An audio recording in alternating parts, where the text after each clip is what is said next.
Hi everyone, आज हम लोग सीखेंगे ट्रेंडिंग मार्केट कब होता है और ट्रैप कैसे सिनेरियो हो सकता है। क्योंकि कुछ पॉइंट्स जानना आप लोगों के लिए ज़रूरी है, क्योंकि सेंटिमेंट चेंज होता है, मार्केट चेंज होता है। तो मेक श्योर कि नहीं, मैं जैसे प्लान करता हूँ कि नहीं आज ट्रेंडिंग हो सकता है या फिर अगर ये ब्रेकआउट दे रहा है क्या ये फेल होगा, ट्रैप सिनेरियो होगा, ये पॉइंट मैं आपको बताने वाला हूँ। ध्यान से सुनना। एंड जितने लोग फर्स्ट टाइम ये वीडियो देख रहे हैं, मेक श्योर कि नहीं आप लोग सारे वीडियो पहले देख लो, तब जाके आपको आइडिया होगा। ऐसा नहीं कि बहुत फास्ट आके ये वीडियो पहले देख रहे हो, नहीं। मैंने ऑलमोस्ट 30-40 मतलब वीडियोस होंगे, पहले सारे वीडियो कंप्लीट करो, फिर धीरे धीरे ये टॉपिक जैसे जा रहे हैं उसको आप कंप्लीट करोगे।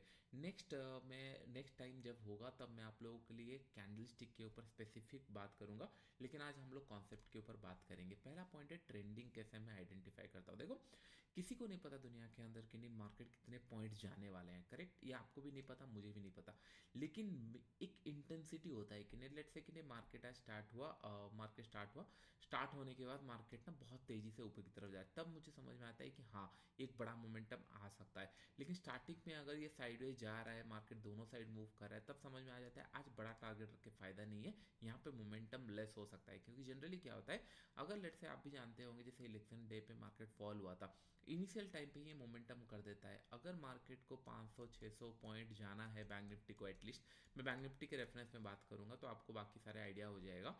तो इसको इनिशियली 100 150 200 पॉइंट ही चला जाता है। अगर ये मूव कर गया डायरेक्शनल, तब हम लोग क्या करते हैं, जनरली मैं क्या करता हूँ, लेट्स से अपसाइड मूव किया, यहाँ पे ये मिस हो गया क्योंकि ये तो पता नहीं था। 10-15 मिनट मैंने वेट किया, देखा यहाँ पे साइडवेज मतलब ऊपर की तरफ मूव किया, उसके बाद कैंडल क्लोज होने देता। उसके बाद मेरा प्लान हो जाता है कि नहीं बाय ऑन डिप्स, मतलब buy on dips intraday के अंदर 5 मिनट कैंडल या 15 मिनट कैंडल अगर मैं देख रहा हूँ, 15 मिनट कैंडल में 200 पॉइंट का मूव कर गया, उसके बाद 5 मिनट कैंडल में नीचे आएगा, कहीं ना कहीं सपोर्ट लेगा, फिर मैं वो सपोर्ट से या फिर ये ब्रेकआउट से प्लान करता हूँ बाय करने के लिए, और टारगेट विल बी ह्यूज कि नहीं 200 300 400 पॉइंट या नेक्स्ट राउंड लेवल तक मैं प्लान करता हूँ। ये हो गया मेरा ट्रेंडिंग। अगर एग्जांपल दिखाऊं, चलिए हम लोग एग्जांपल देखते हैं। जब भी मार्केट को आप देख रहे हो, ये यहाँ पे देखो, मार्केट को बड़ा मूव करना था ऑलमोस्ट। यहाँ से अगर हम लोग देखेंगे, ओपनिंग प्राइस यहाँ पे था, मार्केट 52,300 तक मूव कर गया।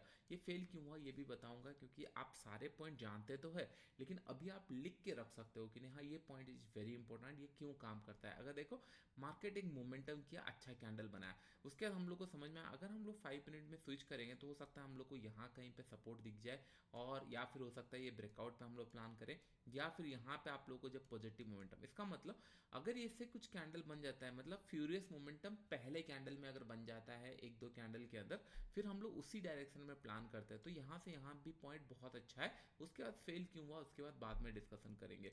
उसके बाद चलिए और एक एग्जांपल देख लेते हैं। इनिशियल मोमेंटम आप देख रहे हो, इनिशियल मोमेंटम किस तरीके से, मार्केट नीचे खुला लेकिन इनिशियल मोमेंटम बहुत फास्ट हुआ, उसके बाद 4-5 कैंडल यहाँ बनाए, तो इसका मतलब बाय, यहाँ पे हम लोग बाइंग का प्लान करेंगे। यहाँ पे देखो इनिशियल मोमेंटम ही आपको नहीं दिख रहा हो, जहाँ खुला था 2 कैंडल वहीं पे बना रहा, तो कुछ इनिशियल मोमेंटम ही नहीं था।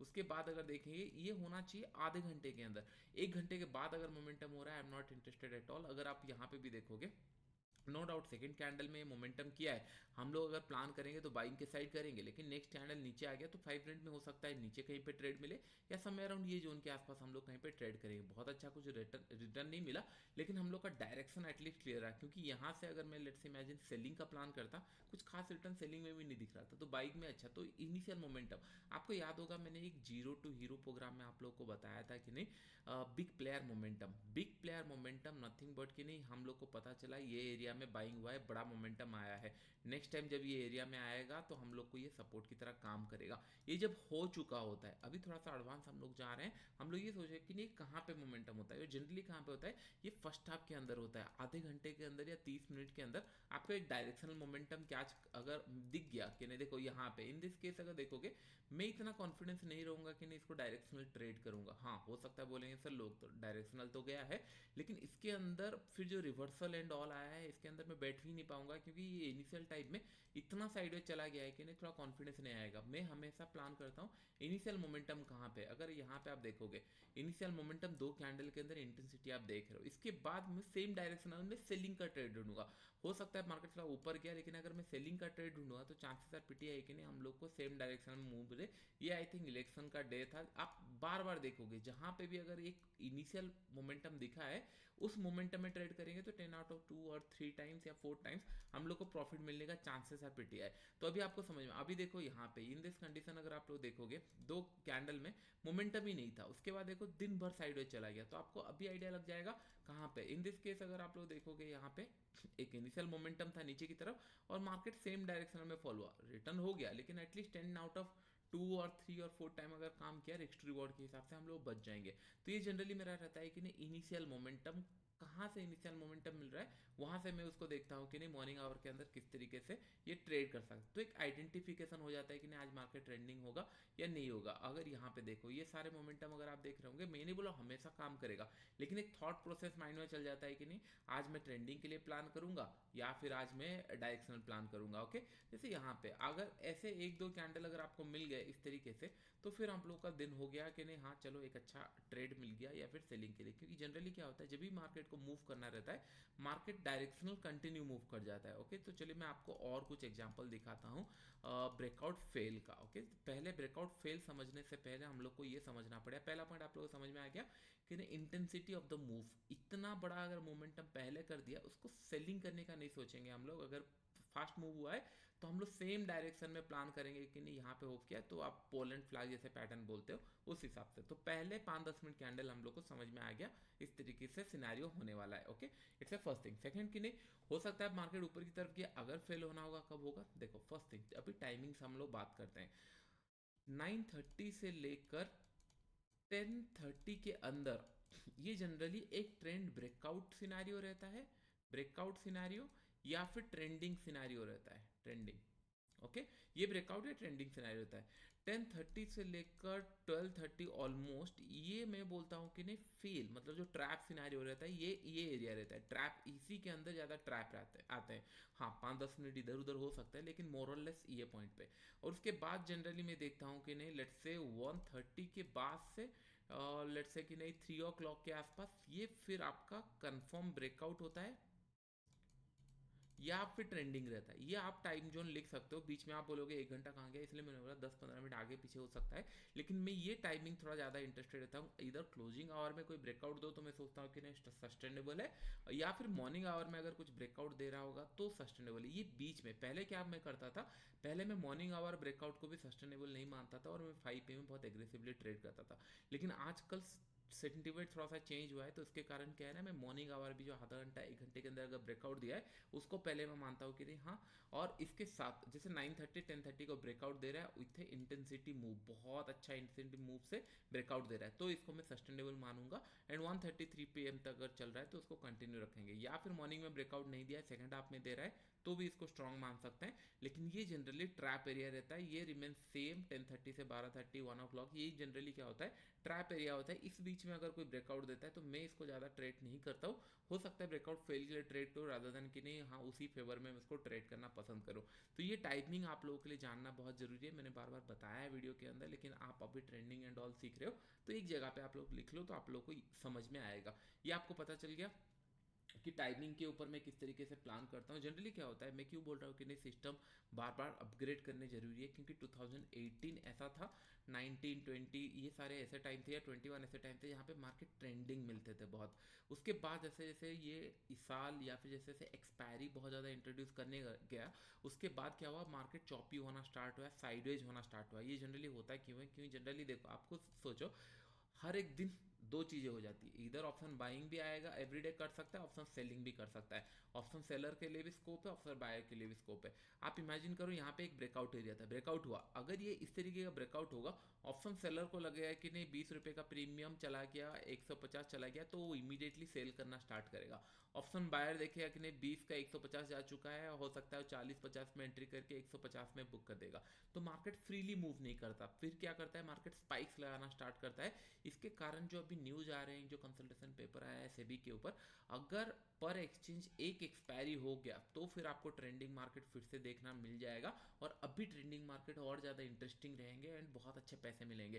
क्यों मिलेगा, क्योंकि अभी निफ्टी बैंक निफ्टी ये सारे हायर लेवल पे पहुंच चुके हैं। क्योंकि जब मैं ट्रेंडिंग मार्केट ट्रेड करता था उस टाइम पे Nifty bank Nifty almost 35-36 thousand trade करते थे, अभी उसके ऊपर निकल चुका है। तो 0.5% या 1% का मोमेंटम भी बहुत बड़ा हो जाएगा। लेकिन if there is no restriction to move तो अच्छा मूव करेंगे। तो ये सारे सेटअप बहुत अच्छे काम करेंगे। इसका मतलब जो ट्रेंडिंग मैंने आप लोगों को बताया इनिशियल मोमेंटम, वो जैसे हाँ अभी लागू नहीं हुआ है, कंसल्टेशन पेपर है, लेकिन जब ये लागू हो जाएगा हम लोगों के लिए अच्छा है, एज ए ट्रेडर बहुत अच्छा है, क्योंकि हम लोग को वीक में हो सकता है एक्सपायरी के आसपास मार्केट साइडवे चला जाए, लेकिन उसके बाद मार्केट फ्रीली मूव कर सकता है, क्योंकि ऑप्शन सेलर दूर रहेगा। दूर in the sense, let's say कि नहीं, अगर अभी एट द मनी के आसपास 200-300 रुपये जा रहा है, अगर उसको 50 रुपये कमाना है, वो 400-500 पॉइंट दूर रहेगा। ऑप्शन बायर वहाँ पे हाथ नहीं लगाएगा, क्योंकि उसको पता है अगर मैं सही जगह बाय नहीं करूंगा तो प्रीमियम डीके हो जाएगा। तो इसके कारण क्या होगा, मार्केट फ्रीली मूव कर पाएगा। तो ये इंपॉर्टेंट पॉइंट है, इसलिए मैं बोलता हूँ कि नहीं, जितने लोग ज्वाइन कर रहे हैं या कर किए हुए हो, 3-4 महीने 6 महीने जैसे जैसे कुछ रूल्स आता है या कुछ माइंड में चेंज आता है या कुछ थॉट प्रोसेस मेरा चेंज आता है, ये सारे हम लोग अपडेट करते रहेंगे, क्योंकि ट्रेडिंग इज नॉट अबाउट की स्ट्रेट लाइन। आप एक बार सीख गए नहीं होता, इसको आप अपडेट करना पड़ता है अपने हिसाब से, साइकोलॉजी के हिसाब से, कैपिटल बढ़ा। तो ये सारे पॉइंट आपको टेक केयर करना पड़ेगा। डोंट भी, जाने वाले टाइम में जब भी चेंजेस आएगा मैं आपको बताऊंगा। तो अभी हम लोग ना थोड़ा ट्रैप सिनेरियो के ऊपर चलते हैं। आप अगर यहाँ पे फेल देखोगे, ये समय अराउंड कितने बजे फेल हुआ था, समय अराउंड ये 12 बजे के आसपास ये कैंडल बना था। आप देख रहे हो ये जो मॉर्निंग आवर के ब्रेकआउट दिया, बहुत अच्छा मोमेंटम दिया, लेकिन ये सस्टेनेबल इसीलिए नहीं हुआ क्योंकि जनरली क्या होता है, इतना बड़ा मोमेंटम 12 बजे से पहले करना बहुत डिफिकल्ट है। तो मैं क्या करता हूँ, इधर इसको ट्रेड नहीं करेंगे, अगर ब्रेकआउट फेल के लिए ट्रेड करना है तो कहीं पे 15 ईएमए के आसपास, क्योंकि जनरली क्या होता है 5 ईएमए अगर मैं मॉर्निंग में देख रहा हूँ ठीक है, लेकिन अगर दिन भर 15 मिनट का कैंडल बन चुके हैं तो मैं 15 ईएमए देखना पसंद करता हूँ। ये थोड़ा सा लोग गलती करते हैं, दिन भर 5 ईएमए देखना जरूरी नहीं है, आधा घंटा 1 घंटा 5 ईएमए देखें, उसके बाद 15 ईएमए में देखना पसंद करता हूँ अगर कुछ ट्रेड मिलता है तब, क्योंकि मैं ज़्यादा ट्रेड लेने का कोशिश नहीं करता और अगेंस्ट द ट्रेंड रहता है इसके लिए। तो जनरली क्या होता है, अगर ब्रेकआउट फेल एंड ऑल होना होगा तो ये हमेशा 12-12:30 बजे के आसपास होता है। अगर आप लोग एक पॉइंट और देखोगे यहाँ पे, अगर आप लोग को देखना है लेट्स से कि नहीं, निफ्टी के आसपास आपको देखना है। अभी अगर आप देखोगे यहाँ पे ये जो ब्रेकआउट हुआ है अभी करंट लेवल पे, अगर देखोगे ये जो ब्रेकआउट हुआ है यहाँ पे, इस पॉइंट पे जो ब्रेकआउट हुआ है, I am more interested to buy rather than sell, क्योंकि ये क्लोजिंग आवर के आसपास भी मार्केट मूव करके ऊपर क्लोज दिया है। अगर इसके ऊपर जाता है तो इट्स सस्टेनेबल, जैसे मैंने बोला कि नहीं, क्लोजिंग आवर्स के आसपास ब्रेकआउट में सस्टेन करता हूँ। जैसे अगर इमेजिन करो ये गिरा क्यों, निफ्टी आसपास हमारे अराउंड 12 बजे के आसपास यहाँ पे ब्रेकआउट देने की कोशिश कर रहा था, दैट टू कि नहीं इंपॉर्टेंट लेवल पे, इसमें मैं इंटरेस्टेड नहीं था। कब मैं इंटरेस्टेड होता, इधर ये मॉर्निंग आवर में ब्रेकआउट दे देता 10 घंटे मतलब आधा घंटे के अंदर, सो दैट इंटेंसिटी मूव पता चल जाता, नीचे आया फिर बाइंग के तरफ हुआ। सेकंड हाफ में ये, या फिर क्लोजिंग आवर्स के आसपास 2:30 के आसपास होता, तब मैं जाके इसको प्लान करता। लेकिन अगर इस तरीके का कुछ प्लान हो रहा है क्लोजिंग आवर में तो इस इंटरेस्टेड हो, इसका मतलब अभी मैं थोड़ा सा बुलिश हो गया, नहीं हाँ ये 25,000 के ऊपर इजीली निकल जाना चाहिए जिस हिसाब से ये क्लोजिंग दिया है। आई होप ये पॉइंट आपको समझ में आ रहा होगा। मैं ये जगह पे क्यों सेलिंग के लिए इंटरेस्टेड था आपको समझ में आ रहा होगा, क्योंकि ये क्लोजिंग आवर का प्राइस था। इसके लिए मैंने बोला कि नहीं, अगर ये एम पैटर्न ब्रेक करता है तभी हम लोग एग्रेसिव ट्रेड करें, लेकिन मार्केट बोला मैं ब्रेक ही नहीं कर रहा हूँ, ठीक है हमको कोई इशू नहीं है, अगर ब्रेक नहीं कर रहा तो हमारा ही पैसा बच रहा है। तो मैं ही बोल रहा हूँ कि हमेशा ध्यान में रखना इंटेंसिटी ऑफ द मूव। यहाँ पे देखो, आपको समझ में आ रहा होगा यहाँ पे किस इंटेंसिटी से ये स्टार्ट हुआ था, आप देख रहे हो। तो यहाँ पे जब भी 5 मिनट एंड ऑल में अगर आपको पुल बैक दिखे and all, it's for buying, तो एक अच्छा मोमेंटम आया है इसके अंदर।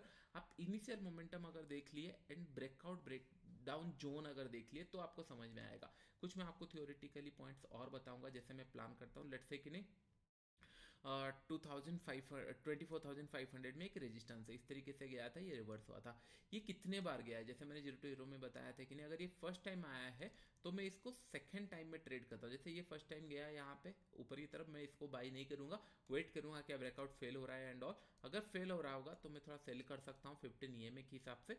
अगर मार्केट ये सस्टेन कर रहा है, ऊपर की तरफ गया और पुल बैक लेके अगर जा रहा है, तब मैं इसको बाय करता हूँ। छोटा सा कॉन्सेप्ट है, मैंने सिखाया है पहले भी, लेकिन एक जगह पे आपको समझ में आ जाएगा मैं ट्रेंडिंग कैसे आइडेंटिफाई करता हूँ।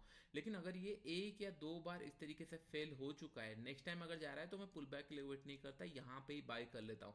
और यहाँ पे कॉन्फिडेंस कब आएगा आप खुद सोचो, ये ब्रेकआउट में अगर मुझे बाय करना है, कौन सा टाइम में बाय करना पसंद करूंगा, इधर 9:15 से लेकर 10:30 के अंदर अगर ब्रेकआउट दे रहा है तभी मैं एग्रेसिवली बाय करूंगा। ये 12 बजे अगर हो रहा है मैं इंटरेस्टेड ज़्यादा नहीं रहता, मैं वेट करता हूँ कि नहीं हाँ सेकंड हाफ में बाय करूँ, या फिर 1:30 या फिर 1 o'clock से लेकर 2:30 या 3 PM तक अगर ये हो रहा है तब मैं बाय करना पसंद करूंगा। तो दैट मीन जब भी आप कोई लेवल्स देख रहे होंगे, बाय कहाँ पे करना इंपॉर्टेंट है और कौन से जगह पे आपको प्लान करना बहुत ही ज़्यादा इंपॉर्टेंट है, क्योंकि जनरली क्या होता है मार्केट के अंदर अभी 51,000 मार्केट पहुंच चुका है। अभी अगर एक्सपायरी हटा दिया गया तो ये बहुत अच्छे मूव करेंगे, आपको 500-600 पॉइंट रैली देखने के लिए मिलेगा, क्योंकि अभी सबका सेटअप यही हो चुका है, एवरीडे एक्सपायरी है, सबका सेटअप सेलिंग की तरफ हो चुका है, आल्गो की तरफ हो चुका है, और बायर जीरो टू हीरो करने लगा है कि नहीं हाँ अगर ये 10 रुपये का मैं बाई कर लूँ ज़्यादा पैसा नहीं मिलेगा अब या ज़्यादा मिलेगा। लेकिन जब मार्केट में ये एक्सपायरी ही नहीं रहेंगे, इतने सारे एक या दो एक्सपायरी रहेगा और एवरी सेगमेंट में एक एक्सपायरी रहेगा एक्सचेंजेस में, तो फिर बहुत फ्रीली मूव करेगा, फिर ये ट्रेंडिंग एंड ऑल जैसे हम लोग का 2021-22 में चलता था उस तरीके से काम करेगा। आई होप ये पॉइंट आप लोग को समझ में आ रहा होगा, जिस तरीके से मैंने आपको बताया। मैं देख लेता हूँ और क्या है। हाँ, और कैंडल स्टिक इंपॉर्टेंट है, लेकिन कैंडल स्टिक का एंट्री एग्जिट थोड़ा सा मुझे आपको बताना पड़ेगा, तो ये वीडियो के अंदर हम लोग नहीं रखते। मैं इसका नेक्स्ट वीडियो जब बनाऊंगा, नेक्स्ट पार्ट बनाऊंगा, उसके अंदर ओनली हम लोग कैंडल स्टिक के बारे में बात करेंगे, तब आपको समझ में आएगा कि नहीं किस तरीके से मैं कैंडल रीड करना पसंद करता हूँ। दो कैंडल स्टिक बहुत ज़्यादा मेरे लिए इंपॉर्टेंट होते हैं, इस तरीके का कैंडल स्टिक और ये इस तरीके का एक कैंडल। जनरली लोग इसको इसी ऊपर फेवर में ट्रेड करते हैं, लेकिन ये ज़्यादातर आजकल क्या होता है, इतना ऑब्वियस हो चुका है कि नहीं यहाँ पे बाई करना है, यहाँ पे सेल करना है, ये ऑपोजिट वे में काम करना स्टार्ट किया है। हम लोग इसके ऊपर डिस्कशन करेंगे, ये वन ऑफ माई फेवरेट, कहाँ पे बनने से क्या होता है ये हम लोग देखेंगे। हो सकता है नेक्स्ट वीक मैं इसको प्लान करूँ आप लोगों के लिए, लेकिन ये दो पॉइंट आपके माइंड में ना हो जाना चाहिए। ये क्या है ना, ट्रेंडिंग में इस तरीके से देखता हूँ कि नहीं मार्केट लेट से कोई आईपीओ अगर आया है, लॉन्च हुआ है, आईपीओ का इंटेंसिटी क्या है, अगर इंटेंसिटी अच्छा है तो फिर एक अच्छा है। एक बस एग्जांपल देता हूँ, कोई आपको एंट्री एंड ऑल का नहीं बता रहा हूँ मैं, बस मैं आपको एग्जांपल देता हूँ। कोई भी ऐसे जब भी आईपीओ आता है मैं उसका देखता हूँ कि नहीं इनिशियल मोमेंटम किस तरीके से हो रहा है। जब भी अगर इनिशियल मोमेंटम, अगर मुझे इसको डिमार्ट को चलो इन्वेस्ट करना है, तो मैं इंस्टेड ऑफ लेट्स से कि नहीं 15 मिनट चार्ट तो नहीं देखूंगा, इंस्टेड ऑफ दैट मैं डेली चार्ट देखता हूँ कि नहीं इंटेंसिटी कैसे, कहाँ पे इंटेंसिटी बिल्डअप हो रहा है। जैसे यहाँ पे आप देख रहे हो फ्यूरियस मोमेंटम जैसे हो रहा है, मैं आपको बताता हूँ कि नहीं कोई स्टॉक ब्रेकआउट पे दिख रहा है फ्यूरियस मोमेंटम, और ये जनरली मैं देखता हूँ इनिशियल टाइप में, जब मतलब ये लॉन्च हुआ होता है कि नहीं कौन से डेट पे, ये बहुत पहले लॉन्च हुआ होगा। अगर आप बोलोगे कि नहीं सर डेली चार्ट में थोड़ा सा कंफ्यूजन लग रहा है, तो मैं वीकली देख लेता हूँ कहाँ पे इंटेंसिटी दिख रहा है। जैसे यहाँ पे ये इंटेंसिटी दिख गया इतना बड़ा, इधर आप इसको सोचोगे नहीं जब नेक्स्ट टाइम आएगा बिग प्लेयर फुटप्रिंट के हिसाब से मैं बाई करूंगा, या फिर आप मैं प्लान करता हूँ मैं यहीं पे बाई कर लेता हूँ, क्योंकि स्टॉप लॉस मुझे समझ में आ जाता है कहाँ पे। कभी कभी क्या होता है ये रिटर्न नहीं आते, तो इसके लिए तो ये थोड़ा सा स्लो चल रहा है। मैं बस ये दिखाना चाहता हूँ कि जब ये स्टार्ट हुआ था तब आप अगर इंटेंसिटी एग्जाम्पल के लिए अगर आप देखोगे इन फ्यूचर में इसका मैं एक काम करता हूँ, मैं इसका ना वीकली देख लेता हूँ, तो आपको क्या होगा टाइम फ्रेम के हिसाब से हम लोग जल्दी पीछे जा सकते हैं। कहाँ से स्टार्ट हुआ था, समय अराउंड इस जोन से स्टार्ट हुआ था, ठीक है, अप्रैल कहीं से स्टार्ट हुआ था। ये जब स्टार्ट हुआ था आप देख रहे हो ये कैंडल के अंदर डेली चार्ट्स में आपको दिख रहा होगा कि इंटेंसिटी इज वेरी हाई। तो मैं यही देखता हूँ कि अगर मार्केट को बहुत बड़ा कुछ मोमेंटम करना है, ये इनिशियल मोमेंटम होना जरूरी है, मैं उसी फेवर में निकल जाता हूँ और स्टॉप लॉस बहुत छोटा सा रखता हूँ। सेम अगर आईपीओ के अंदर आपको प्लान करना है, इन्वेस्टिंग प्लान करना है, ऐसे ही मैंने आप लोग को वीकली चार्ट मंथली चार्ट्स में सिखाया है।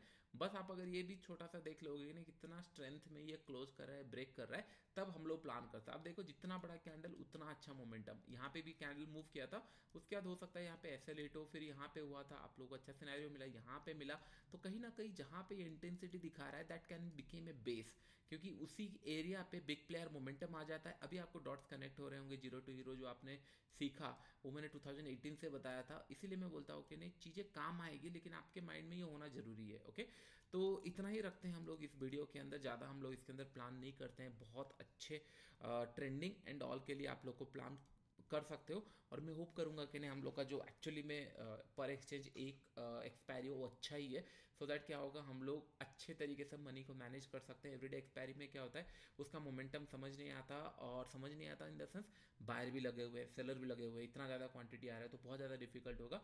बेटर है अगर वो आ जाता है तो फिर मैं आप लोगों को ट्रेड्स करके ही बताऊंगा उस टाइम पे कि नहीं किस तरीके से अच्छा पोजिशनल के अंडर एंड ऑल प्लान हो सकता है। आई होप ये पॉइंट आपको समझ में आ गया होगा। मैं एक बार देख लेता हूँ कॉपी के अंदर कुछ छोड़ा है क्या मैंने। Two four closing, closing is very important, मैंने आपको बताया, ब्रेकआउट्स बताया, टाइम जोन बताया, ठीक है। अभी इतना ही, फिर हम लोग बात करेंगे कि नहीं जो कैंडल स्टिक है नेक्स्ट वीक हम लोग बात करेंगे। अगर आपको वीडियो अच्छा लग रहा होगा तो आप लोग प्ले स्टोर में जाके रिव्यू दे सकते हो, सो दैट कि नहीं मैं और सारे भी कंटेंट प्लान करूँगा, क्योंकि ये इट्स ए जर्नी, सिंपल तरीके से चीज़ें काम करती है नो डाउट, लेकिन बस आपको money management and psychology risk reward इसको फॉलो करना है। कॉन्सेप्ट मैं आपको सिखा दूंगा जिसके अंदर आपको कॉन्फिडेंस आए मैं एंट्री करूँ या ना करूँ, ठीक है। Thank you everyone.